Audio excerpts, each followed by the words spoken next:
And that top view, that top control. Top's in the right side view. Okay? And we're going to do two types of views to that. Sectional view.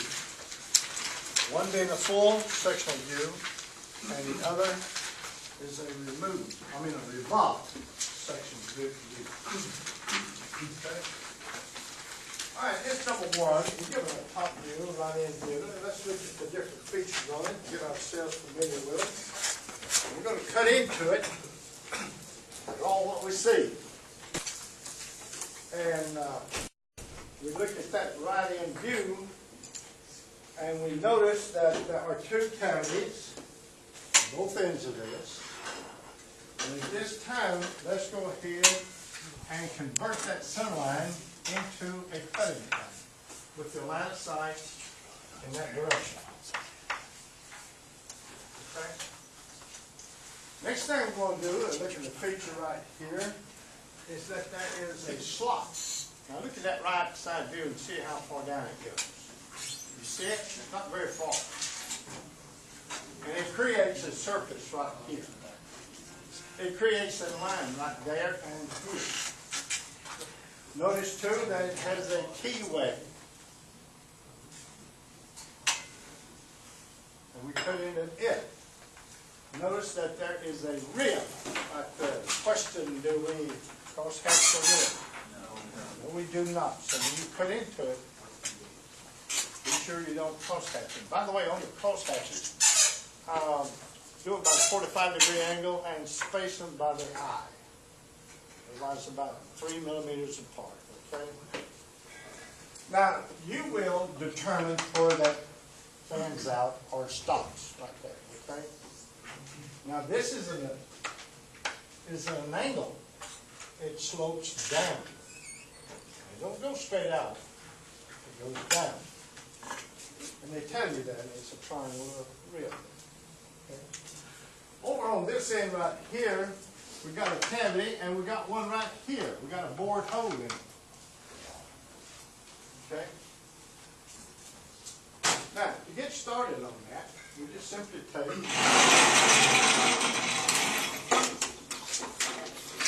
our cutting plane, converted into our centerline, converted into a complete, and this part goes away. Now, I was asked if you erase this on your paper. Please don't try that, because that ain't going to work. But may I suggest to you, you might want to shade it.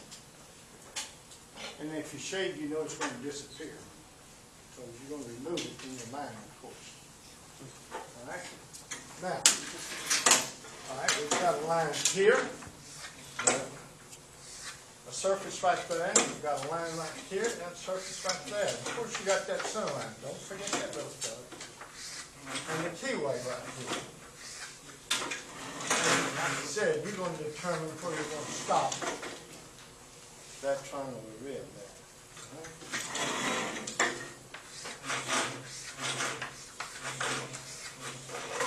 All right? Yeah. Whenever you make the hole,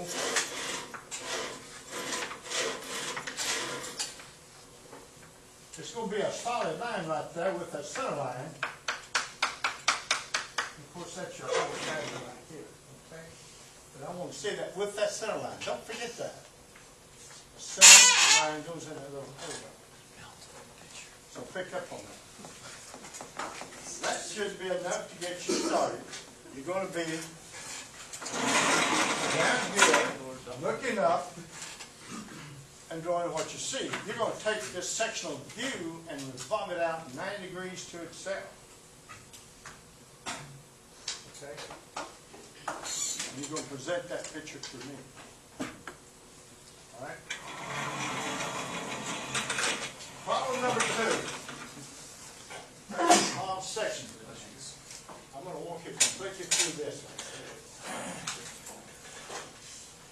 And if you miss it, you're going to be in bad shape. You spend more than 5 minutes on it. Not much too. Okay? So here we go. what you do is make a swivel line here and over here, freehanding. You're going to work between those two swivel lines. Go ahead and do that on the paper right now. The next thing. Oh, you don't get.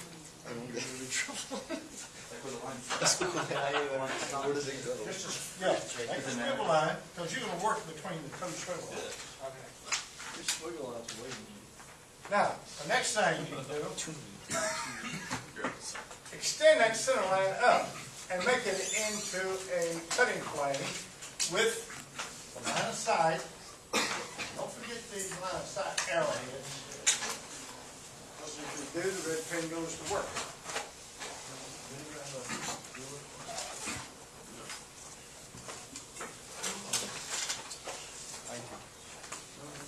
All right.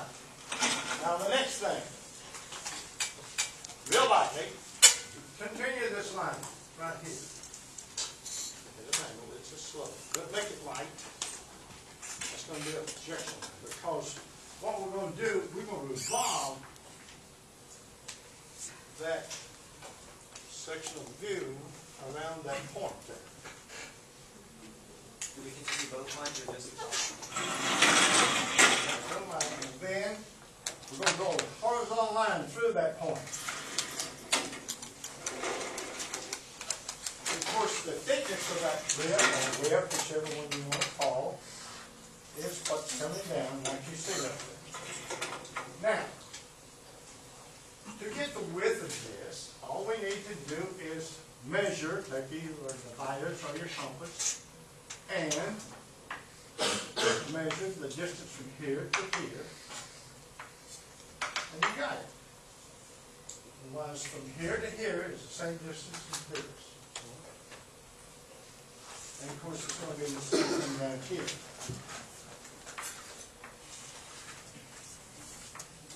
Okay? Can you repeat that? Pardon? Can you repeat that from where to where? From here to here, that may be a way of looking at pictorial drawing on the work. You see your pictorial drawing to your right there? Otherwise, you're going to pretty much verbatim copy that. It's going to look like that when you get through. Now, the center part, this rib, or rib, whichever one you call it, is the thickness of this right here, these two hidden lines. Does everyone see those two hidden lines?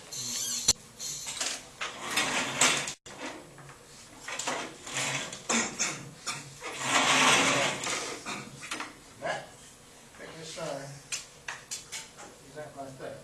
Now the next thing I want you to do, round all corners. Inside and outside. This corner, this is inside, inside. Inside, inside. That's the outside right here. Erase that line and put in your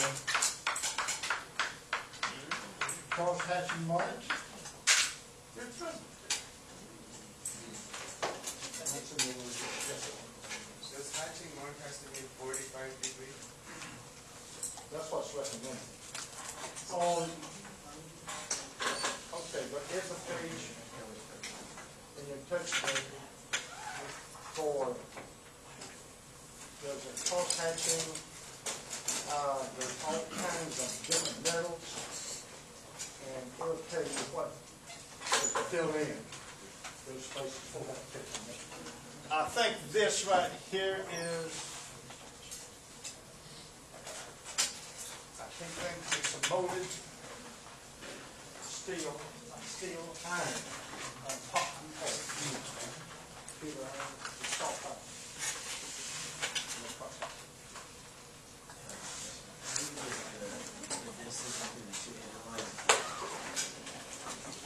This right here Yeah. is the same thing as this hidden line there. That's it. Oh, okay, so I just use the compass. Sure. Okay. The architects did everything you know. They just did.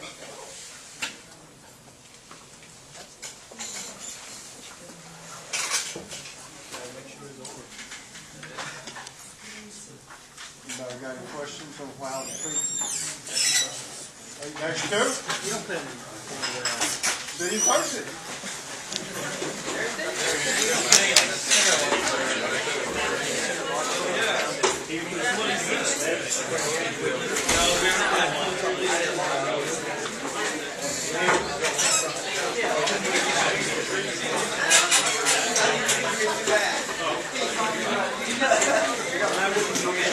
The distance that he's talking about.